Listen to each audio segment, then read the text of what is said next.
네, 알파한인 연합교회 성도님들 만나 뵙게 돼서 반갑습니다.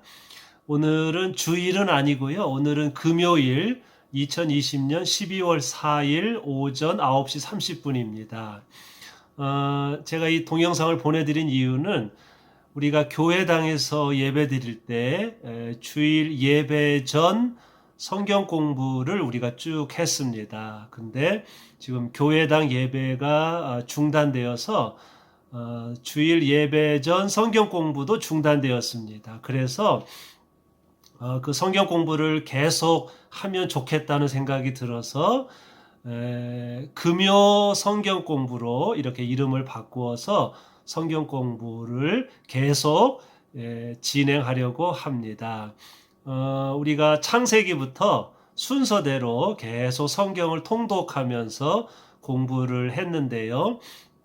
오늘은 지난 주일에 이어서 오늘은 계속해서 이제 출애굽기 25장부터 30장까지를 성경 공부를 한 20분, 30분 공부하려고 합니다.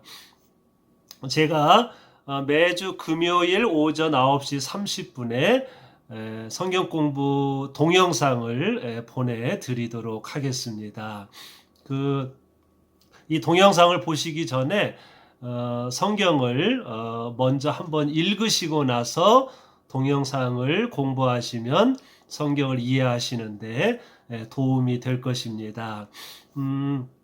지금이라도요, 출애굽기 25장에서 30장을 한번 이렇게 읽으신 다음에 그 다음에 동영상을 보시면 이해가 더 잘 되리라 생각합니다. 구약 성경을 읽다 보면 너무 좀 자세하고 복잡한 말씀이 나오는 경우가 있습니다. 그럴 때는요, 너무 자세하게 읽지 않으셔도 괜찮습니다. 그냥 이런 내용이 있구나 하고 이렇게 쭉 읽어가시면 되겠습니다. 오늘 우리가 공부할 이 출애굽기 25장 30장에도 오늘은 그 성막, 임시 예배당, 텐트, 성막에 대한 말씀인데요. 오늘 성경 본문에도 보면 성막 설계도에 대한 좀 자세한 말씀이 나오는데 그런 말씀이 있어도 중단하지 마시고 그런 말씀을 이렇게 자연스럽게 쭉 읽어 가시면 그래서 큰 성경의 큰 내용과 큰 줄거리를 이해하시면 되겠습니다. 자, 출애굽기 25장에서 30장까지의 말씀을 오늘 공부하도록 하겠습니다. 오늘의 말씀은 히브리 백성들이 광야 생활할 때 예배 드렸던 임시 예배당, 텐트, 성막에 대한 말씀입니다. 히브리 백성들은 광야 생활을 하면서 하나님께 예배 드릴 수 있는 성막을 만들었습니다. 성막은 이동을 해야 하기 때문에 너무 영구적으로 지으면 안 되잖아요. 그래서 가로 45m, 세로 22m, 45m 곱하기 22m로 이렇게 직사각형 형태로 성막을 만들었습니다. 제가 그 사진을 그 카톡에 보내드렸는데 그걸 보시면 이제 이해가 잘 되실 것입니다. 이집트에서 노예 생활했을 때 히브리 백성들은 이집트의 거대한 성전을 보았고 그 성전 짓는 노동을 해야만 했습니다.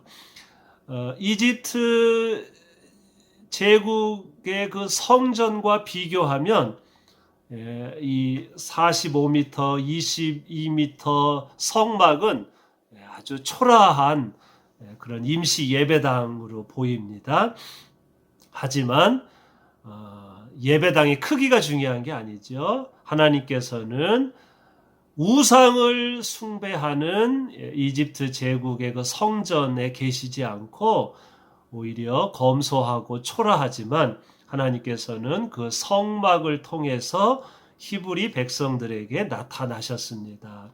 화려한 성전이 중요한 것이 아니라 검소하지만 진실된 예배, 그리고 의로우시고 자비로우시고 진실하신, 은혜와 자비가 풍성하시고 공의로우신 거룩하신 하나님을 예배하는 그 예배가 더 중요하다. 예배당의 건물이 중요한 것이 아니라 어디서 예배를 드리든 누구를 예배하느냐, 어떤 마음으로 예배 드리느냐, 그 마음이 더 중요하다는 것을 우리는 오늘 말씀을 통해서 알 수 있습니다. 성도님들, 성경책이 있으신 분은 출애굽기 25장을 한번 펴보시기 바랍니다. 제가 세번역 성경을 가지고 있는데요.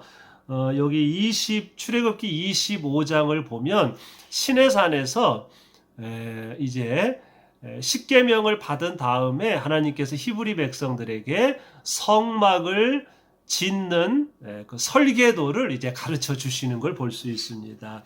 그래서 25장에 보면 성막을 지을 이제 예물을 너희가 받아라. 백성들로부터 예물을 받아라. 그 예물을 가지고 내가 지금부터 지시하는 성막을 지어라. 이제 이런 말씀이 나옵니다. 25장의 주 내용은 언약궤에 대한 내용이 나오고요. 그 다음에 진설병 떡상, 그 다음에 등잔대, 이런 이제 내용이 나옵니다.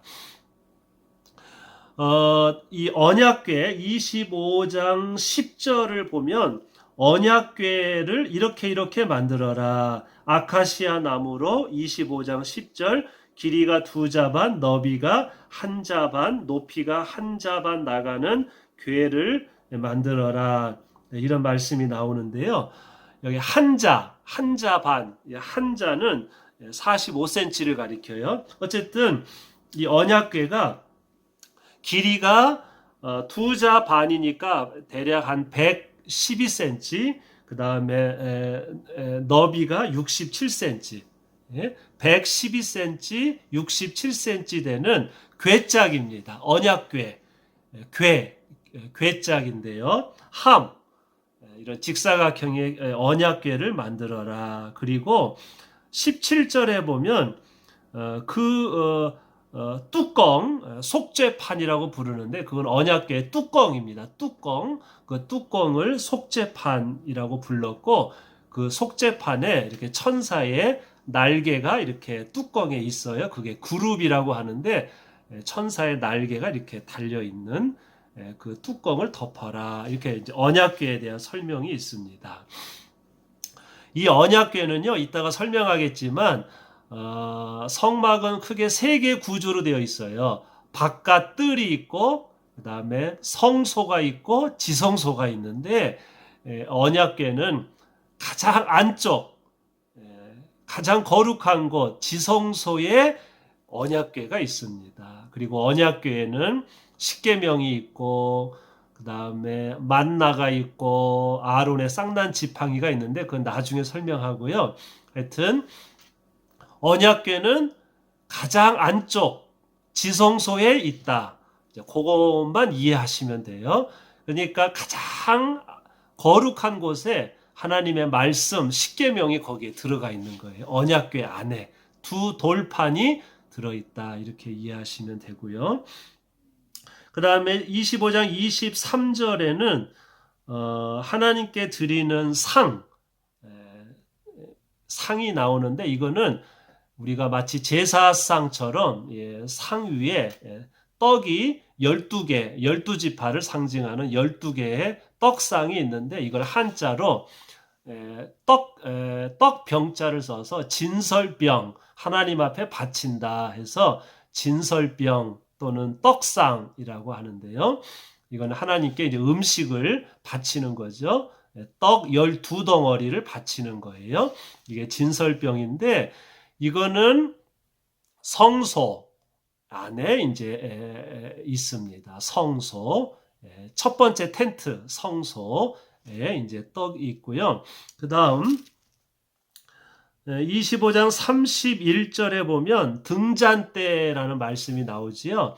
이거는 진설병 이렇게 맞은편에 여기가 떡상이 있으면 이쪽에 등잔대가 있어서 등잔대가 이 떡상을 비추는 거예요. 이 등잔대는 뭐냐면 우리 이제 교회에 보면 이렇게 줄기가 하나인데 가지가 7개의 이렇게 등잔대가 있는 그런 거 이제 보신 적이 있으시죠? 이렇게 줄기는 하나이고 이렇게 7개의 등잔대가 있는데 그 7개의 이렇게 불을 밝히면 그 불빛이 이제 이쪽에 있는 떡상을 이제 비추는 거예요. 그게 다 진설병 그다음에 등잔대 그게 다 성소 첫 번째 텐트 안에 그게 이제 들어가 있는 겁니다. 자, 26장으로 가보겠습니다. 이거는 이제 성막에 대한 설명인데요. 이 성막을 어떻게 지어라 하는 이제 설계도입니다.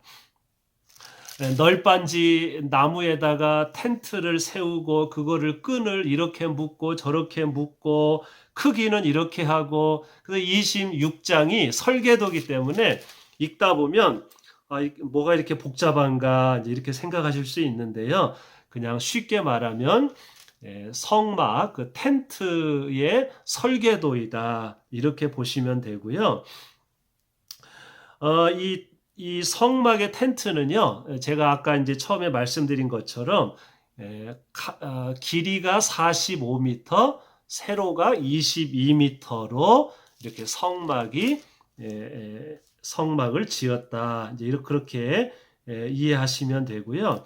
그 제가 보내드린 그 사진을 보시면 옛날 광야 생활할 때 하나님께 예배드렸던 임시 예배당의 크기가 저렇게 되어 있구나. 그리고 크게 3개로 되어 있는데 바깥 마당이 있고 그다음에 첫 번째 텐트인 성소가 있고 그 안에 더 안쪽에 지성소 이렇게 바깥 마당, 성소, 지성소 이렇게 3개의 구조로 되어 있구나. 이렇게 이해하시면 되겠습니다. 자, 26장은요, 이거는 성막의 설계도이다.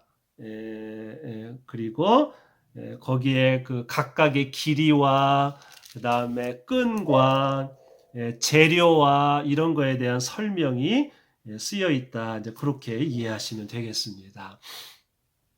27장은요, 거기 세번역 성경을 보면 제단이라고 제목이 있죠. 27장 1절에 아카시아 나무로 제단을 만들어라. 그 제단은 길이가 5자요, 너비가 5자인 네모난 모양으로 만들고 그 높이는 석자로 하여라.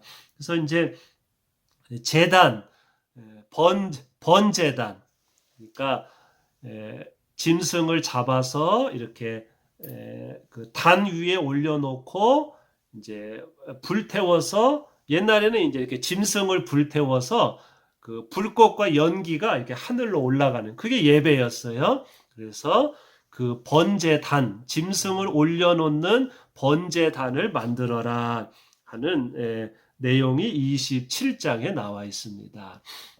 여러분, 번제단은요, 텐트 안에 있을까요? 아니면 텐트 바깥 마당에 있을까요?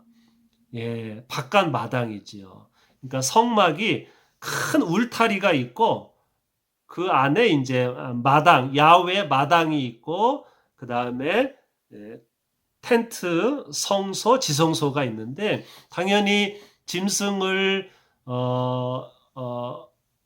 올려다 놓고 불로 번제를 드리려면 당연히 야외에 있어야죠. 그래서 이 번제단은 바깥 마당에 이제 위치하고 있습니다. 왜냐하면 바깥에 당연히 불로 제사를 드리려면 텐트 안에서는 할 수 없잖아요. 그래서 이것은 바깥 마당에 번제단이 있었다. 이제 그 번제단을 이렇게 만들라라는 그 말씀입니다.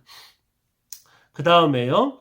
27장 9절을 보면 성막들 울타리를 이렇게 만들어라. 그다음에 이 울타리의 성막의 위치는 동쪽에 위치해야 되고, 그다음에 울타리는 길이는 어떻게 하고 무엇으로 만들고 이런 거죠. 쉽게 얘기하면 뭐랄까요? 천으로 만든 담장, 성막을 감싸는 이렇게 바깥 마당, 성막 울타리를 이제 가리키는데, 이것도 역시 그림을 보시면 쉽게, 제가 그림을 보내드렸는데요. 그 그림을 보시면 쉽게 이해하실 수가 있을 것입니다. 자, 이제 28장으로 가보겠습니다. 이 28장은요, 그 제사를 드리는, 번제 제사를 드리는 그 역할을 이제 제사장들이 했지요. 그래서 그 제사장들의 예복을 이제 가리키는 말씀입니다. 28장 1절을 보시면, 너는 이스라엘 자손 가운데서 너희의 형 아론과 그의 아들 나답과 아비후와 엘르아살과 이다마를 불러내서 나를 섬기는 제사장 일을 맡겨라. 너는 너의 형 아론의 입을 영화롭고 아름답게 보이는 거룩한 예복을 만들어라. 그러니까 모세에게, 이제 아론의 집안은 제사장 역할을 했는데 모세 형, 그래서 모세에게 아론과 그 아론의 아들들이 입을 제사장 예복을 너희가 이제 만들어라, 그래 이렇게 말씀을 하신 거예요. 그래서 28장은 제사장의 그 복장 예복을 이렇게 이제 설명을 해놨는데요. 이것도 옛날식 예복에 대한 말씀인데, 조끼를 입고, 그 다음에 허리띠를 끈으로 묶고, 보석을 달고, 뭐 이런 이런 그 조끼, 그 다음에 속옷, 겉옷, 이런 이제 복잡한 말씀이 나옵니다. 이것은 그냥 옛날 제사장들은 하나님께 예배를, 제사를 드릴 때 이런 복장을 이렇게 자세하게, 이것도 일종의 설계도죠. 이렇게 만들었구나. 이제 그런 것을 알 수 있고요. 그 28장 30절에 보면 판결 가슴바지 안에 우림과 두밈을 넣어서 이제 이런 말씀이 나와요. 이것은 인터넷으로 쳐보시면 알 수 있는데, 마치 오늘날 그 판사들이 입는 그런 이제 장식품을 가리킵니다. 이제 여기 가슴에 이렇게 그림이 그려져 있어요. 이제 그런 것들을 가리키는데, 어쨌든 이것은 하나님 앞에 제사 드리는 제사장들을 이제 취임식을 하면서 제사장들이 입는 예복에 대한 이런 자세한 설명이구나. 이제 그렇게 이해하시면 되겠습니다. 그리고 29장에는요, 이제 제사장 예복이 다 만들어졌으면 그 다음에 제사장 위임식, 제사장 취임식을 해라. 이제 그런 제사장 취임식의 그 절차에 대한 말씀이 쓰여져 있고요. 그리고 동시에 제사장들이 어떻게 하나님 앞에 제사를 드려야 하는지, 그 번제, 짐승을 잡아서 제사 드리는 그 제사의 절차가 이제 쓰여져 있습니다. 29장 그 11절 보면은요, 숫소, 송아지를 잡아서 하나님 앞에 제사를 드리는데 옛날에는 이렇게 했습니다. 네, 그럼 어떻게 번제 불로 태워서 제사를 드렸을까요? 그냥 송아지를 산채로 죽인 다음에 통째로 불질러서 제사를 드렸을까요? 네, 그렇게 하지 않지요. 이 제사에도 이제 절차가 있는데요.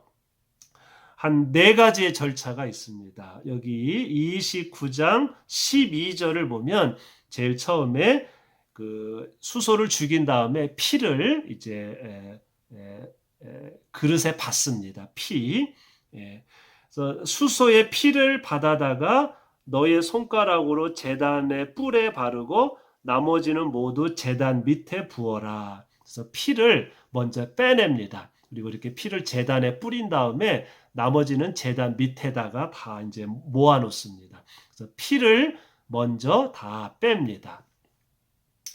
그 다음에 29장 13절에 보면 이제 그러고 나면 그 소 안에 있는 내장이 있지 않겠습니까? 내장, 기름기, 그 다음에 그런 것들, 그리고 거기에 있는 오물들, 그런 것들을 싹 다 내장과 장기와 오물을 다 빼냅니다. 그리고 그런 것들을 불에 태웁니다. 이제 여기 보면 그 29장 14절, 13절, 14절에 보면 내장, 장기, 기름기, 오물들을 다 불에 태워라. 이것이 속죄의 제사다 이거예요. 그러니까 몸 안에 있는 그 더러운 것들을 싹 불에 태우는데 이것은 마치 우리 안에 있는 더러운 죄를 불태우는 것과 똑같다. 이런 말씀이죠. 그래서 더러운 내장, 장기, 오물을 다 불태웁니다. 이게 이제 두 번째 제사의 이제 절차고요. 그 다음에 세 번째는 17절에 보면 각을 뜬다 이렇게 쓰여 있어요. 각을 뜬다는 건 이렇게 얇게 이렇게 살을 발라낸다는 거죠. 뼈는 뼈대로, 살은 살대로. 17절에 보면 각 순양의 각을 뜬 다음에 내장과 다리는 씻어서 각을 뜬 고기와 머리 위에 얹어 놓아라. 이렇게 하여 그 숫양 전체를 제단 위에 통째로 살라 바쳐라. 이것이 바로 나 주에게 드리는 번제이며 이것이 바로 향기로 나 주를 기쁘게 하는 살라 바치는 제물이다.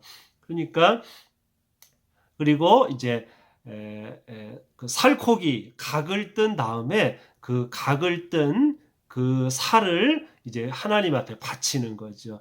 그래서 깨끗하게 씻어서 그 살을 이렇게 잘게 각을 뜨고 예쁘게 제단을 이제 올려놓은 다음에 그 다음에 번제를 드리면 그 연기가 하나님 앞에 올라가서 이제 하나님이 연기를 맡으신다, 흠양하신다 하고 이렇게 되는 거죠. 그래서 세 번째 절차는 이제 각을 떠서 이제 하나님 앞에 제사를 드리는 거지요.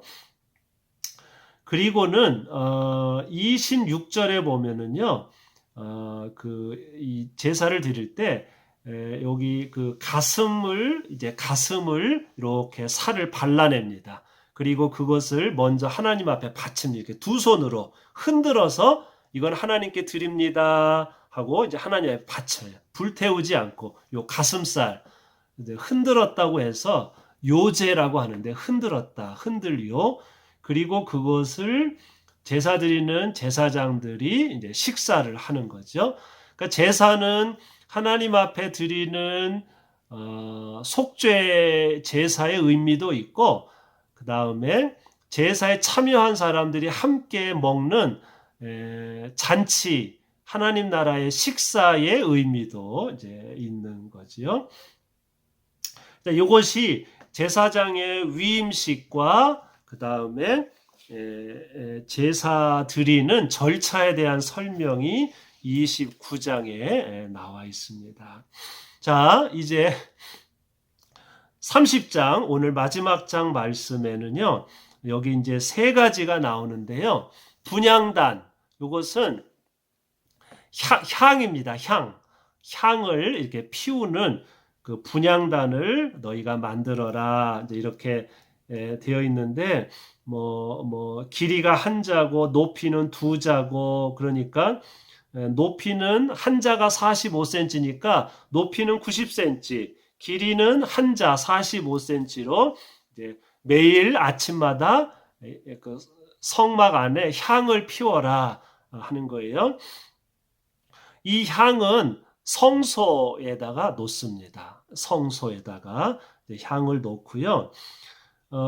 그 다음에요. 그다음에 이제 그 히브리 백성들이 이 성막을 짓는데 성막을 짓는 세금을 남자들에게서 거둬라. 성전세가 있는데 30장 13절에 보면 누구나 반 세겔을 성전에 내야 된다. 이렇게 돼 있어요. 20살 넘은 남자는 1년에 반 세겔을 내야 된다. 이것은 이제 반 세겔은 2데나리온이니까 이틀 품삯이라고 할까요? 이제 그것을 1년에 한 번씩 이제 이틀치 품삯에 해당하는 금액을 성전세로 거둬라. 이제 그런 말씀이 있고요. 17절, 30장 17절은 물두멍이라고 했는데 물두멍이라고 번역을 했는데요. 쉽게 말하면 큰 물 항아리입니다. 자, 이 물 항아리는요, 어디에 놓는 게 좋을까요? 바깥 마당에 놔야죠. 어디 옆에? 번제단 옆에 놔야죠. 왜냐하면 짐승을 잡아서 씻고 그 재물을 씻으려면 물이 필요하고 그다음에 그 짐승을 잡으면 제사장들이 손도 씻어야 하잖아요. 그래서 이 물 항아리는 번제단 옆에 바깥 마당에 이제 물두멍, 물 항아리를 이제 놓는 겁니다. 그 다음에 34절에는 가루향이라고 했는데요. 이것은 이제 향수를 이렇게 이제 그 뿌려라. 곱게 빻아서 언약궤 옆에다가 이제 향수를 이제 그 유향, 좋은 향기 나는 그 유향을 그 언약궤 옆에다가 놓아라. 이런 말씀이 쓰여져 있습니다. 자, 이게 이제 굉장히 이제 옛날 성소라서 좀 복잡한데요. 그래서 제가 여기 요약한 말씀을 제가 카톡으로 보내드렸습니다. 성막은요, 크게 세 가지의 구조로 되어 있습니다. 제가 지금 설명을 했는데요. 첫 번째, 바깥 마당은 제사를 드리는 번제단과 제물을 씻는 물두멍, 물 항아리. 그다음에 첫 번째 텐트, 성소에는 진설병, 떡상, 그 진설병을 비추는 등잔대, 그 다음에 향을 피우는 분향단이 있고요. 두 번째 텐트 가장 안쪽에는 지성소 언약궤가 들어있다. 이렇게 이해하시면 이해가 잘 되실 겁니다. 바깥마당은 히브리 백성들과 레위인이 들어갈 수 있고 성소는 제사장들이 들어갈 수 있고 지성소는 대제사장만 들어갈 수 있습니다. 성막은 움직이는 에덴 동산입니다. 성막과 에덴 동산에는 다음과 같은 공통점이 있습니다. 하나님께서 임재하셨고 말씀이 있고 금초 때는 생명나무를 가리키고 축복하셨고 하나님께서 7일 동안 세상을 창조하신 것처럼 히브리 백성들은 7개의 설계도를 가지고 성막을 지었습니다. 히브리 백성들이 성막, 움직이는 에덴 동산을 중심에 놓고 광야 생활을 했다는 것을 알 수 있습니다. 성막이요, 쉽게 말하면 하나님의 태초에 지으신 에덴 동산, 움직이는 에덴 동산이다. 히브리 백성들이 이 움직이는 에덴 동산을 가운데에 놓고 광야 생활을 했다는 걸 알 수 있지요. 그래서 오늘 말씀의 결론은요. 첫째, 하나님께서는 히브리 백성들이 성막에서 제사 드리는 제사장 민족이 되기를 원하셨고, 더 나아가 세상을 축복하고 치료하는, 온 세상을 축복하는 거룩한 제사장 민족이 되기를 원하셨습니다. 둘째로, 하나님을 마음의 중심에 모시고 사는 사람은 광야의 고난을 헤쳐나갈 수 있을 것입니다. 성막은 광야의 고난을 이길 수 있는 힘을 우리에게 줍니다. 성막이 어떻게 보면 초라해 보이지만 그 성막, 그 성막을 중심에 놓고 히브리 백성들이 40년 광야 생활을 한 거예요. 히브리 백성들이 이 고난을 견딜 수 있었던 것은 그들의 가운데 하나님을 예배드리는 성막이 있었기 때문이죠. 우리가 어려운 고난의 광야 생활을 하지만 우리의 마음의 중심에 하나님의 임재, 하나님의 현존, 하나님의 말씀, 영적인 성막을 우리 마음에 모시고 사는 사람은 광야의 고난을 헤쳐 나갈 수 있는 줄로 믿습니다. 다음 주 금요일에는 출애굽기 31장에서 35장을 공부하도록 하겠습니다. 한번 읽어 보시기 바랍니다. 잠깐 기도하겠습니다. 하나님, 오늘 출애굽기 25장에서 30장까지 성막 임시 예배당에 대해서 말씀을 공부했습니다.